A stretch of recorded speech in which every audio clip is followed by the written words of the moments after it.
Welcome back. ಹಾಗಾದ್ರೆ double game ಆಡ್ತಾ ಇದೆಯಾ ಸಾಹುಕಾರ್ ಅಂಡ್ ಟೀಮ್? ಯಾಕೆ ಈ ಗೊಂದಲ ಮೂಡ್ತಾ ಇದೆ, ಯಾಕೆ ಈ ಪ್ರಶ್ನೆ ಮೂಡ್ತಾ ಇದೆ ಅಂತಂದ್ರೆ, ರಮೇಶ್ ಜಾರಕಿಹೊಳಿ ಅಂಡ್ ಟೀಮ್ ಏನಾದ್ರೂ ಗೊಂದಲ ಮೂಡಿಸ್ತಾ ಇದೆಯಾ ಅಂತ ಸತೀಶ್ ಜಾರಕಿಹೊಳಿ ಹೊಸ ಬಾಂಬ್ ಸಿಡಿಸಿದ್ದಾರೆ.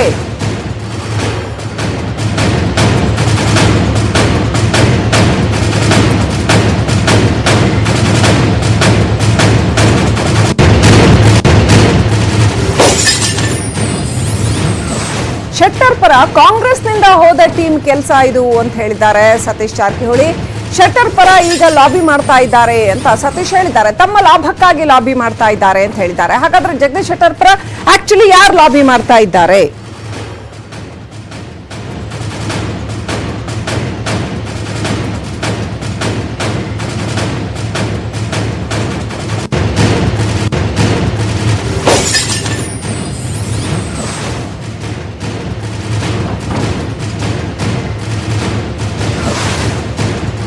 ಒಂದ್ ಕಡೆ ನಾನು ಯಡಿಯೂರಪ್ಪನವರ ಪರ, ಯಡಿಯೂರಪ್ಪನವರು ಕರೋನಾ ಕೆಲಸ ನೋಡ್ಕೊಳ್ಳಿ, ನಾನು ಈ ಭಿನ್ನಮತದ ವಿಚಾರವಾಗಿ ನೋಡ್ಕೋತೀನಿ ಅನ್ನೋ ಅರ್ಥದಲ್ಲಿ ರಮೇಶ್ ಜಾರಕಿಹೊಳಿ ಅವರು ಮಾತನಾಡಿದ್ದಾರೆ. 22 ಶಾಸಕರು, ಕಾಂಗ್ರೆಸ್ ಶಾಸಕರು ನನ್ನ ಸಂಪರ್ಕದಲ್ಲಿದ್ದಾರೆ ಅಂತೆಲ್ಲ ಹೇಳಿದ್ದಾರೆ. ಮತ್ತೊಂದ್ ಕಡೆ ಸತೀಶ್ ಜಾರಕಿಹೊಳಿ ಅವರು ಹೇಳ್ತಾ ಇದ್ದಾರೆ, ಈಗೇನು ಕಾಂಗ್ರೆಸ್ನಿಂದ ಹೋದ ಟೀಮ್ ಇದೆ ಇವರೇನೆ ಯಡಿಯೂರಪ್ಪನವರ ವಿರುದ್ಧ ಅಂದ್ರೆ ಶೆಟ್ಟರ್ ಪರ ಲಾಬಿ ಮಾಡ್ತಾ ಇದ್ದಾರೆ ಅನ್ನೋ ಅರ್ಥದಲ್ಲಿ ಸತೀಶ್ ಜಾರಕಿಹೊಳಿ ಮಾತನಾಡಿದ್ದಾರೆ. ಯಾರು ಹೇಳ್ತಾ ಇರೋದು ಸತ್ಯ ಹಾಗಾದ್ರೆ? ಈಗ ಹೋದವ್ರು ನಮ್ಮ 10 ಜನ ಇವರೇ ನಂಬರ್ 1, 2, 3 ಟಾಪ್ ಅಲ್ಲಿ ಇದ್ದಾರೆ. ಇವರು ಮೂಲ ಬಿಜೆಪಿ ಇಂದಾಗ ಸ್ವಾಭಾವಿಕವಾಗಿ ಇದು ಪ್ರಾಬ್ಲಮ್ ಸ್ಟಾರ್ಟ್ ಆಗೋದು ಆಗಿದ್ದಾರೆ. ಅದು ಯಾವ ಹಂತಕ್ಕೆ ಹೋಗ್ತೈತೆ ಕಾದ್ ನೋಡ್ಬೇಕಷ್ಟೇ. ನಡೀತಾ ಇದೆ. ಕೇಳ್ತಿದ್ವಿ ನಾವು CM ಬದಲಾವಣೆ ಮಾಡಬೇಕು, ಪಟ್ಟು ಹಿಡಿದಿದ್ದಾರೆ. ಅದು ಎಲ್ಲಿಗೆ ಹೋಗಿ ನಿಲ್ತೈತೆ ನೋಡ್ಬೇಕಷ್ಟೇ. ಯಾಕಂದ್ರೆ ಅವರು ಹೈಕಮಾಂಡ್ ಯಾವ ರೀತಿ ನಿರ್ಧಾರ ಮಾಡ್ತಾರೆ, ಯಡಿಯೂರಪ್ಪನ ಹೆಂಗೆ ಸಾಲ್ವ್ ಮಾಡ್ತಾರೆ ಅವ್ರಿಗೆ ಬಿಟ್ಟಂತ ವಿಚಾರ ಅಷ್ಟೇ. ನಾವು ಅದರಲ್ಲಿ ಏನೋ ಮಾಡ್ಲಿಕ್ಕಾಗಲ್ಲ. ಇದೆ, ಪ್ರಹ್ಲಾದ್ ಜೋಶಿನೇ ಇದೆ, ಇನ್ನೊಂದು ಹೆಸರು ಇದೆ ಕೂಡ, ಜಗದೀಶ್ ಶೆಟ್ಟರ್ ಹೆಸರು ಕೂಡ ಇದೆ. ನಮ್ಮ ಕಾಂಗ್ರೆಸ್ ಟೀಮು ಜಗದೀಶ್ ಶೆಟ್ಟರ್ ಪರವಾಗಿದೆ. ಅವ್ನು ಮಾಡ್ಬೇಕಂತ ಭಾಳ ದಿವಸದಿಂದ ಪ್ಲಾನ್ ಮಾಡ್ತಿದ್ದಾರೆ. ಇನ್ನು ಕಾಂಗ್ರೆಸ್ ಟೀಮ್ ಅಲ್ಲ, ಅದೇನು ಬಿಜೆಪಿ ಟೀಮ್ ಆಗ್ಲಿಕ್ಕೆ ಸಾಧ್ಯ ಇಲ್ಲ. ಯಾಕಂದ್ರೆ ಇವರು ತಮ್ಮ ಲಾಭಕ್ಕೋಸ್ಕರ ಹೋದಾರ. ಇವ್ರೇನು ಪಕ್ಷದ ಸಿದ್ಧಾಂತ ಅಲ್ಲಿ ಏನು ಬೆಳೆಸ್ಬೇಕು ಕಟ್ಟಬೇಕಂತ ಹೋದಾರಲ್ಲ, ತಮ್ಮ ಸ್ವಶಕ್ತಿ ಹಿತಾಸಕ್ತಿಗೆ ಹೋಗಿದ್ದಾರೆ. ಸೊ ಅವ್ರ ಲೆಕ್ಕದಲ್ಲಿ ಜಗದೀಶ್ ಶೆಟ್ಟರು ಮುಂದಿನ CM. ಯಾಕಂದ್ರೆ ಈಗ ಹೋದವ್ರು ನಮ್ಮ 5 ಬಿಜೆಪಿ ಶಾಸಕರ ರಾಜೀನಾಮೆ ವಿಚಾರಕ್ಕೆ ಸಂಬಂಧಪಟ್ಟಂತೆ ಕಾಂಗ್ರೆಸ್ನಿಂದ ಯಾರೂ ಹೋಗೋದಿಲ್ಲ, ಕೆಪಿಸಿಸಿ ಕಾರ್ಯಾಧ್ಯಕ್ಷ ಸತೀಶ್ ಜಾರಕಿಹೊಳಿ ಹೇಳಿಕೆ ನೀಡಿದ್ದಾರೆ. ಗೊಂದಲ ಮಾಡೋದು ರಮೇಶ್ ಜಾರಕಿಹೊಳಿ ಬಂಡವಾಳ ಅಂತ ಸತೀಶ್ ಜಾರಕಿಹೊಳಿ ಅವರ ಮಾತುಗಳಲ್ಲಿ ಒಂದು ಮಾರ್ಮಿಕತೆ ಇತ್ತು. ಕಾಂಗ್ರೆಸ್ನಿಂದ ಯಾರೂ ಹೋಗೋದಿಲ್ಲ ಅಂತ ಹೇಳಿಕೆ ಕೊಟ್ಟಿದ್ದಾರೆ ಕೆಪಿಸಿಸಿ ಕಾರ್ಯಾಧ್ಯಕ್ಷರವರು. ಹಾಗೆ ಹೇಳಿಕೆ ಕೊಡಲೇಬೇಕು. ಕಾಂಗ್ರೆಸ್ನಿಂದ ಯಾರು ಹೋಗ್ತಾರೆ ಅಂತ ಹೇಳಕ್ಕಾಗಲ್ಲ. ಸೊ ಯಾರು ಕಾಂಗ್ರೆಸ್ನಿಂದ ಹೋಗೋದಿಲ್ಲ ಅಂತ ಹೇಳಿಕೆ ಕೊಟ್ಟಿದ್ದಾರೆ. ಅಷ್ಟೇ ಅಲ್ಲ, ಗೊಂದಲ ಉಂಟು ಮಾಡೋದು ರಮೇಶ್ ಜಾರಕಿಹೊಳಿ ಬಂಡವಾಳ, ಕಾಂಗ್ರೆಸ್ ಪಕ್ಷದಿಂದ ಯಾರೊಬ್ರು ಹೋಗಲ್ಲ, ಬಿಜೆಪಿಯವರನ್ನ ಸೆಳೆಯೋ ಪ್ರಯತ್ನ ಮಾಡಿಲ್ಲ ಅಂತ ಸತೀಶ್ ಜಾರಕಿಹೊಳಿ ಹೇಳಿಕೆ ಕೊಟ್ಟಿದ್ದಾರೆ. ಅಲ್ಲಿ ಕರ್ಕೊಂಡ್ ಬರ್ತೀವಿ, ಇಲ್ಲಿ ಕನ್ಫ್ಯೂಷನ್ ಮಾಡೋದು ಅಷ್ಟೇ ಅವ್ರ ಕೆಲಸ.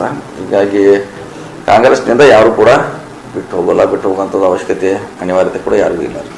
ಅವ್ರನ್ನ ನಾವು ಸೆಳೆಯುವಂಥ ಪ್ರಯತ್ನ ಮಾಡಿಲ್ಲ. ನಾವು ಹೋದ್ರೆ ಚುನಾವಣೆಗೆ ಹೋಗ್ತೀವಿ, ಅವ್ರು ಸೆಳೆಯುವಂಥ ಪ್ರಶ್ನೆ ಬರೋಲ್ಲ. ಮತ್ತು ಅಷ್ಟು ನಮ್ಮ ಕಡೆ ಬ್ಯಾಂಕ್ ಬ್ಯಾಲೆನ್ಸು ಕೂಡ ಇಲ್ಲ. ಈಗ ಅವ್ರನ್ನೆಲ್ಲ ತಗೊಳ್ಳಿಕ್ಕೆ ಬ್ಯಾಂಕ್ ಬ್ಯಾಲೆನ್ಸು ಕೂಡ ಭಾಳ ಹೆವಿ ಬೇಕಲ್ಲ, ಅದು ಆಗಲ್ಲ. ಹೀಗಾಗಿ ಏನೇ ಬಂದರೆ ಅಂಥ ಸಂದರ್ಭ ಅಂದರೆ ಚುನಾವಣೆ ಒಂದೇ ಪರಿಹಾರ.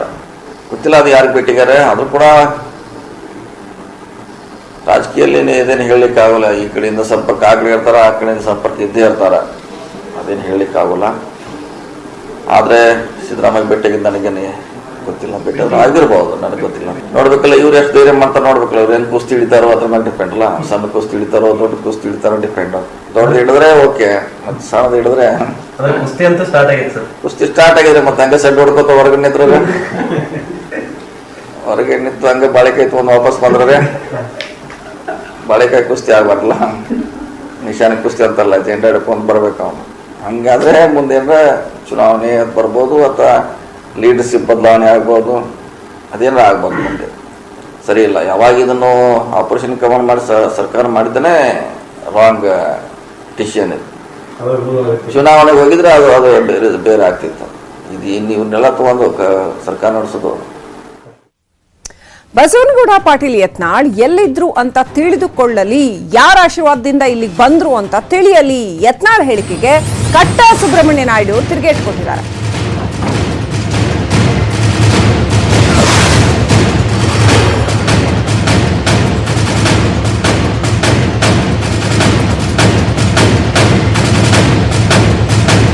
ಸಚಿವ ಸ್ಥಾನ ಕೇಳೋದು ತಪ್ಪಲ್ಲ, ಅದಕ್ಕೆ ಕಾಯ್ಬೇಕಲ್ವಾ? ಯತ್ನಾಳ್ ಹೇಳಿಕೆಗೆ ಕಟ್ಟಾ ಸುಬ್ರಹ್ಮಣ್ಯ ನಾಯ್ಡು ತಿರುಗೇಟು ಕೊಟ್ಟಿದ್ದಾರೆ. ಬಸವನಗೌಡ ಪಾಟೀಲ್ ಯತ್ನಾಳ್ BSY ನಮ್ಮ ನಾಯಕರು ಅನ್ನೋ ವಿಚಾರಕ್ಕೆ ಅವರಿಗೆ ಕೇಳಿದಂತ ಪ್ರಶ್ನೆಗೆ ಅವ್ರು ನಮ್ಮ ಮುಖ್ಯಮಂತ್ರಿ ಅಷ್ಟೇ, ನಮ್ಮ ನಾಯಕರು ಅಮಿತ್ ಶಾ, ಮೋದಿ ಮತ್ತು ನಡ್ಡಾ ಅಂತ ಹೇಳಿರ್ತಕ್ಕಂಥ ಹೇಳಿಕೆಗೆ ಕಟ್ಟಾ ಸುಬ್ರಹ್ಮಣ್ಯ ನಾಯ್ಡು ತಿರುಗೇಟು ಕೊಟ್ಟಿದ್ದಾರೆ.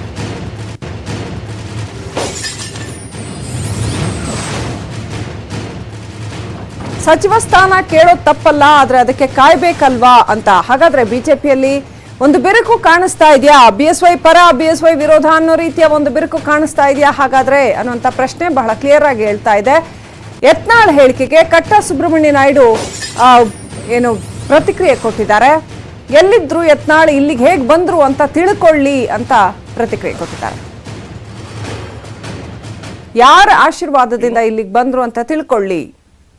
ಯತ್ನಾಳು ಜ್ಯೋತಿಷ್ಯನೂ ಹೇಳಲಿ, ಇನ್ನೊಂದನ್ನು ಹೇಳಲಿ, ಅವರು ಏನೇನು ಹೇಗೆ ಅಂತ ಹೇಳಿ ಅವ್ರನ್ನ ಅವರೇ ಆತ್ಮ ವಿಮರ್ಶೆ ಮಾಡ್ಕೊಳ್ಳಿ. ಯತ್ನಾಳ್ ಬಗ್ಗೆ ನಮಗೇನು ಗೌರವ ಇದೆ, ಕೇಂದ್ರ ಮಂತ್ರಿಯಾಗಿ ಕೆಲಸ ಮಾಡಿದವರು, ಯಾವ ಸರ್ಕಾರದಲ್ಲಿ ಆದರೂ, ಯಾವ ಪಕ್ಷದಲ್ಲಿ ಆದರೂ, ಮತ್ತು ಎಲ್ಲೋದ್ರು ಮತ್ತು ಎಲ್ಲಿ ಬಂದರು ಅನ್ನೋದು ಅವರವರೇ ಆತ್ಮವಿಮರ್ಶೆ ಮಾಡ್ಕೋಬೇಕು. ಯಡಿಯೂರಪ್ಪನ ಬಗ್ಗೆ ಪ್ರಶ್ನೆ ಮಾಡೋರಿಗೆ ಪ್ರತಿಯೊಬ್ಬರಿಗೆ ಅವರವರು ಯಾರ್ಯಾರು ಮಾತಾಡ್ತಾರೆ, ಯಾರ ಆಶೀರ್ವಾದದಿಂದ ನೀವು ಆದರು ಅನ್ನೋದನ್ನ ಅವರು ಒಂದ್ಸಲ ಆತ್ಮಾವಲೋಕನ ಮಾಡ್ಕೊಳ್ಳಿ. ಈಗ ಯಾರ್ಯಾರು ಡಿಸಿಡೆಂಟ್ಸ್ ಮಾತುಗಳು ಮಾತಾಡ್ತಾರೆ, ಯಾರ ಆಶೀರ್ವಾದದಿಂದ ನೀವು ಗೆದ್ರಿ, ಯಾರ ಆಶೀರ್ವಾದದಿಂದ ಹಿಂದೆ ನೀವು ಮಂತ್ರಿಗಳಾಗಿದ್ರಿ ಅನ್ನೋದನ್ನ ಆತ್ಮಾವಲೋಕನ ಮಾಡ್ಕೊಳ್ಳಿ ಅನ್ನೋ ಮನವಿಯನ್ನ ನಾನು ಮಾಡ್ತಾ ಇದ್ದೇನೆ. ಯತ್ನಾಳು ಜ್ಯೋತಿಷ್ಯನೂ ಹೇಳಲಿ, ಇನ್ನೊಂದನ್ನು ಹೇಳಲಿ. ಇದು ಈವರೆಗಿನ ಅಪ್ಡೇಟ್. ನೋಡ್ತಾ ಇರಿ News 18 ಕನ್ನಡ. ಜಾಲ ನಮ್ಮ